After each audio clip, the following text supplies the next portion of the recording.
We also have signs for the two select board members that are going to be speaking next. That are going to win? Well, they're going to win, for sure. First up, John Reilly! I almost didn't make it tonight. I said, Brendan, I called earlier, I said, I got to rearrange my sock drawer. He said, you got to come here.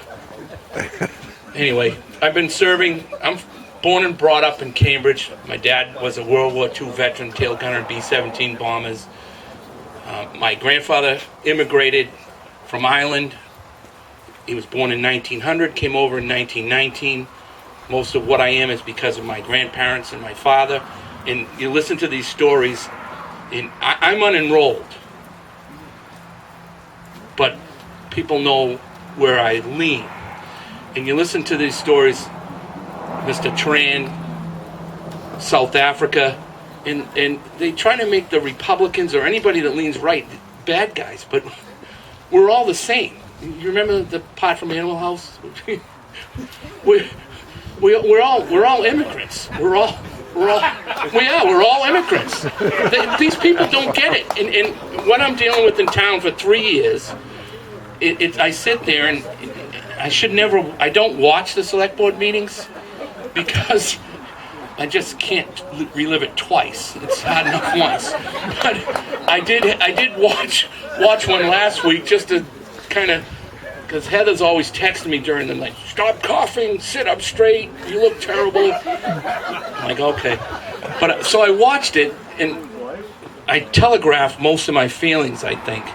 When some other members are speaking, I saw myself doing stuff like this.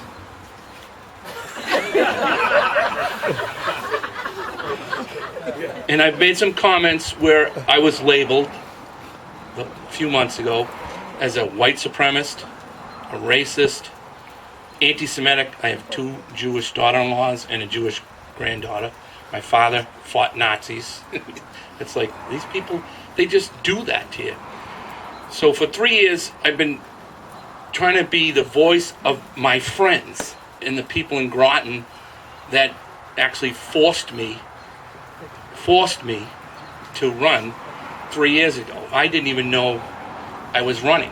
I didn't. I just saw my signs all over the place, and I go, hey, that guy's got the same last name as me. And first name. No, this is the honest to God's truth. Friday night, people said to me, hey, John, we're really excited for you. You're going to win. And I'm like, what am I going to win? No, you're going to win. It's awesome. We're glad you're doing it. And I said, we're doing what? Oh, have you talked to Dawn yet? I said, no, I haven't. Oh, never mind. Someone else came over to me and gave me a hug and a kiss. Said, you're going to win. It's going to be awesome. We need you. I said, for what? Do I need to shovel your walk, mow your lawn? No. Oh, have you talked to Dawn yet? No, I haven't. Oh. So I go find Dawn Black from town. I said, hey, Dawn, people are telling me I'm going to win. What am I going to win? Oh, I'll talk to you after.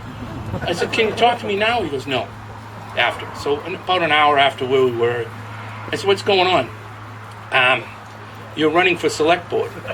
I said, the nomination papers, this was a Friday night. The nomination papers have to be in Monday. I don't have time to get 50 signatures. He goes, it's already down the clerk's office. You have to, this is true. You have to just go sign it.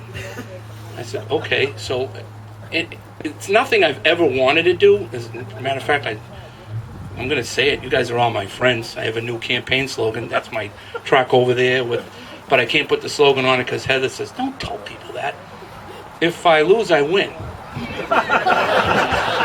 Because I spend a lot of time on the phone talking to people in town.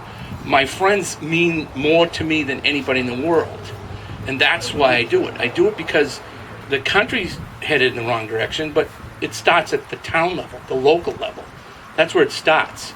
And we're in big trouble. For instance, there's another select board member. I won't mention any names. There's only 5 of us, so you can probably figure out who it is. So they're on this victimhood all the time, and they talk about hate in Groton. And Nellie kind of touched on it on a meeting before, where he actually used a police log to justify what he was saying about the hate in town. And he labeled everybody in Groton as a white supremacist. He said it in public meeting. He called out the select board. I said, that narrows it down to 3. And I'm not the one. Oh, you guys are pretty smart, too. And he called me out personally, and I addressed it at a meeting later and in the newspaper. But Grotonians don't hate. There has never been a hate crime in Groton. He's using it today. He still uses it. He used the police log. There were 15 incidents, and they're called incidents. If you read the police log, if you look at it the way it should be read, the way it's interpreted, the legality of it, there's never been a hate crime. There were 15 incidents in 2021. 10 of them were at the middle school or the high school. 10. Swastikas. This is middle school or high school. It never happened when I was in middle school or high school. Stuff like that was happening all the time. 10 were at the middle school or high school. There were 5 more. One of them he considered a hate crime, and the hate crime is a friend of mine that allegedly perpetrated. Nobody actually knows the story behind it, but he throws these things out there and people run with it. Of the 15, one of them can't be, the way the police look at it is incident verified, crime verified, yes or no, incident verified, yes or no, hate crime, yes or no. The whole log was all no's for hate crimes, so there has never been a hate crime. Of the 14 others, 10 were in the high school or the middle school, mostly in the middle school. Of those 10, 4 or 5 were the same incident, the same kid, the same incident. So that's counted as 5. Nobody actually knows who the kid was. Well, the police know. I know. Other people know. He's got issues. He's not a racist, and some of these kids can't be. At middle school, what's that? 13 is the oldest, right? 10, 11, 12, 13. And he paints the town the way he does. I'm tired of it. I'm tired of being at the other end of it. I'm really tired of it. It's insanity. And so at any rate, I hope it kind of comes up at candidates night, because I've been wanting to say it, and with you guys here tonight, I'm glad I can at least get some people to realize that we aren't what we're painted to be. And when I mean we, I mean the entire town. When there is an incident with vandalism or graffiti, the police investigate it. The people are caught. There was one incident with a swastika on a tree at the field downtown. It hasn't been solved yet, but I have some ideas about that. Don't forget, sometimes some of these things are created by people that want to keep that going. Like, maybe like a Jeffrey Smollett kind of thing. I don't know. Just saying. One other example of how things are really whacked out where we sit. By the way, in town, we just had town meeting. We glossed over a $50 million budget. Everybody went, aye! And we spent about 45 minutes talking about a $6,000 expenditure for a stone. $6,000. And they were killing each other over the stone. The other 50 million was like, yep, okie dokie. I don't get it. Just another example, and I don't mean to hound on this because there's a lot more going on. There's a lot of good stuff going on in town too. We have a lot coming up in the next 3 to 5 years. We're going to be in a lot better shape too. But one other incident, I have to tell these stories. I can't sleep at night. Sometimes I get up, like one of the dogs will punch me in the face, and I'll go, oh. And I yell somebody's name that's on the select board, one of the other 3 guys. But Earl Carter, who's a friend of a lot of people here, 80, how old is he, Donnie? 82, 3? He's an old guy. It's hard for him to get around. He does a lot of work for the town for free. Like, he found this revolutionary cannon. He refurbished it, brought it back. He carts it around town at the fireworks. He'll bring it to the schools so they can talk about it. He's the unofficial town historian, but he's got more than the official town historian. He's just a philanthropist in a lot of ways. He took it upon himself to, or was asked, I'm not sure, the World War I cannon in front of the American Legion. He's restoring it. And he never asks for, he doesn't get paid to do it. He does it because he loves the town. And he loves the people in the town. And if you've ever been to his garage on a Friday night, you can go there and there's people from all spectrums of life. Doctors, lawyers, carpenters, what do we call the people? Hey, Heather. Dirt merchants. What's that? Dirt merchants. Yeah, dirt merchants. There's farmers, bankers, doctors, lawyers. There's stoners. There's me. It's all those moved into one. But he's fixing this cannon, and he needed to get reimbursed for the stock, and he has his grandson works for him, and he wanted to get his grandson paid by the town, and it was $6,000. So they came to the select board for $6,000 to help refurbish the World War I memorial, the cannon that sat in front of the American Legion. That's a memorial for Grotonians that fought and died in World War I. And I'm not mentioning any names, but one of those other three, well, no, I should say four, so you guys don't get it. Well, actually, one of each. So there's 5 of us, there's 3 men and 2 women. So there'd be 4. So you have a 50-50 chance figuring out which one said it.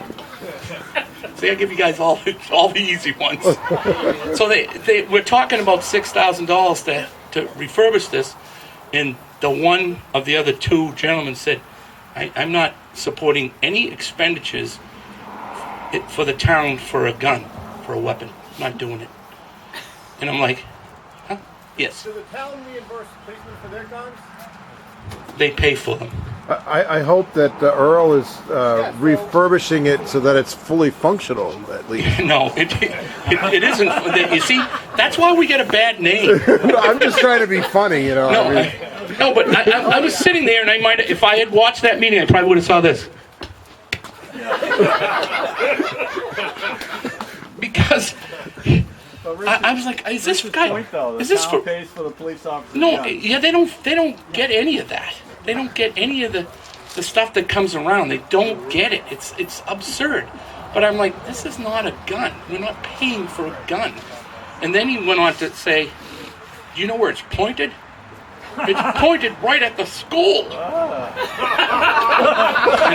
And some people said later, maybe we should point it at his house. But you can't say things like that because it'll be in the paper. It'll be in the law. It'll be a hate crime, and it'll be allegedly. Yeah.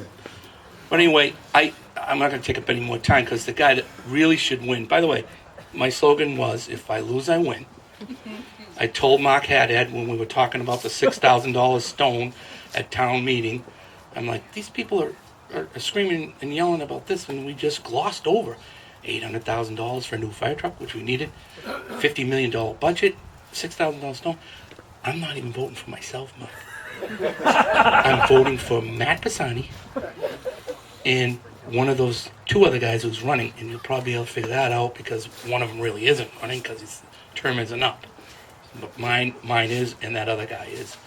And he's running, and we need to replace him with the next speaker, Matt Pisani.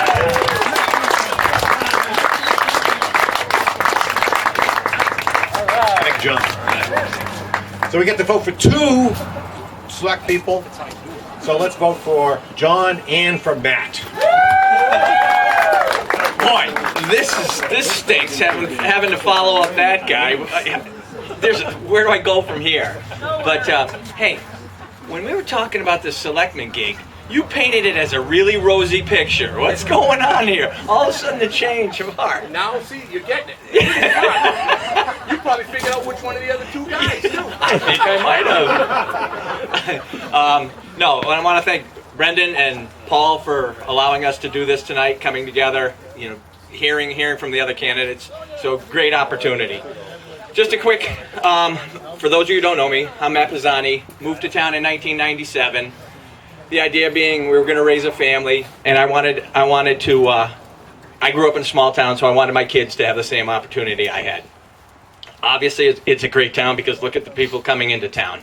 I've been active in the community, in the Cub Scouts, Boy Scouts, and I started an Explorer post for junior firefighters, still doing that.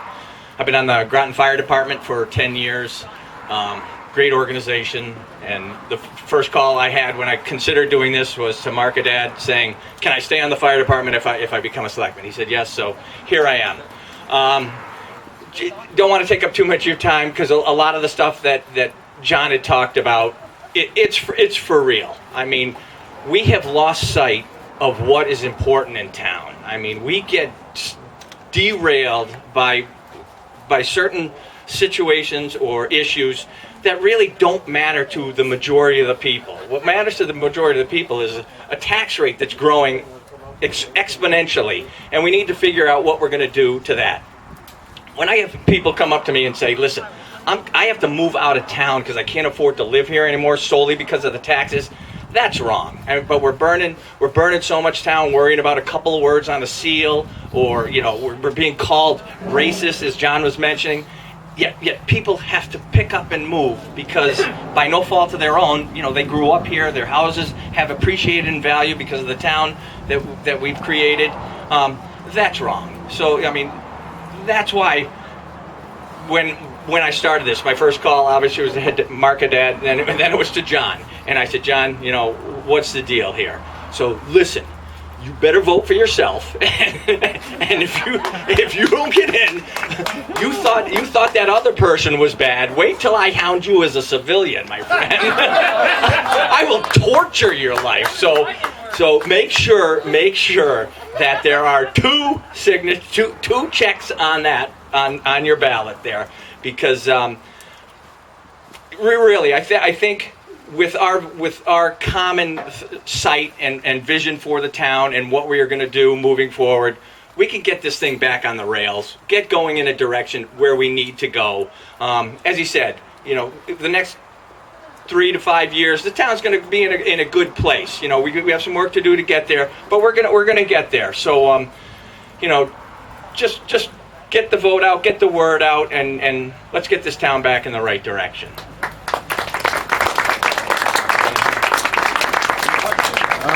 Any questions?